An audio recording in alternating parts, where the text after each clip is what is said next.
Kasi mag-vlog pa tayo. Doon yung tinuturo mo. For today's video ay bibiyahe nga pala kami papunta ng Pangasinan. Magmumotor nga lang kami gamit nga ang motor ng aking kapatid na si Mami Cor and AK Vlog. Hindi nga pala namin madadala sa malayuan ng aming sasakyan kaya ito na lang motor ang ginamit namin. Nagkaroon na nga kasi ng problema ang aming 4 wheels at hindi na namin madadala sa malayong lugar.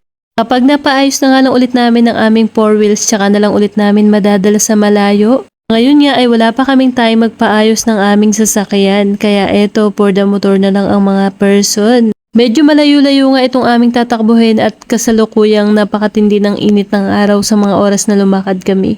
Alas 11 nga pala ng umaga na kami ay lumakad dyan. Tignan nyo naman guys, tirik na tirik talaga ang araw. Pero okay nga lang tirik ang araw, ang mahalaga nga ay may pamblog si Len Potts. Charis! At eto na nga guys, huminto nga kami dito sa may gasolinahan at pinapultang-tanga ng mister ko ito ang motor dahil malayo-layo nga ang aming tatakbuhin. Karating nga namin dito sa Gawing Gapan ay eto na nga po ang matinding traffic at ayan, buti na nga lang po nakamotor kami. Kung hindi nga kami nakamotor ay siguradong matatraffic nga kami dito. Kitang-kita nyo naman guys, pag hindi ka lumusot dito ay talagang hindi ka nga makakaalis. Salamat na lang kami at nagmotor nga kami, ayan, at nakalusot nga kami sa matinding traffic. O diba, iba talaga nagagawa pag nakamotor.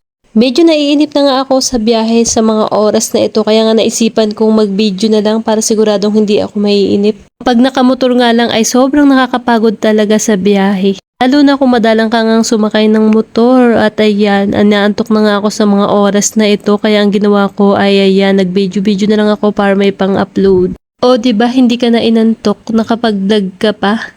Sanay din kasi ako na kapag pupunta kami ng Pangasinan ay naka 4 wheels nga kami. Kaya ayan, pagsakay ko nga sa motor, piling ko nga naka 4 wheels kami, parang gusto ko nga matulog. Pero naisip ko nga pag natulog ako dito ay siguradong malalaglag ako sa motor. Lagi nga akong kinakalabit ng mister ko at baka nga raw matulog ako sa likod niya. Sanay kasi ako na pagpupunta kami dito ay naka 4 wheels kami. Habang nagdadrive nga yung mister ko, ako naman ay natutulog nga lang. Kaya ayan, tuwing sasakay ako ng sasakyan, inaantok na ako. Mahipan lang ako ng hangin ay siguradong aantukin na ako. Pero kapag nasa bahay nga ako ay hindi naman ako makatulog. Ano ba yan? Pero ang totoo, kinakabahan talaga ako habang nakasakay sa motor. Dahil hindi nga ako sanay sumakay sa motor ng sobrang layo. Hindi nga kagaya dati nung magjowa pa kami, lagi nga akong umaangkas sa motor ayun. Kahit malayo ay napupuntahan namin. Maiba na nga po tayo guys at eto nga kinakabahan na ako mukhang uulan. Napatingin nga ako dito sa langit at mukhang nagdidilim na nga ang paligid. Pag umulan nga ay siguradong mababasa kami dahil wala nga kaming baong kapote.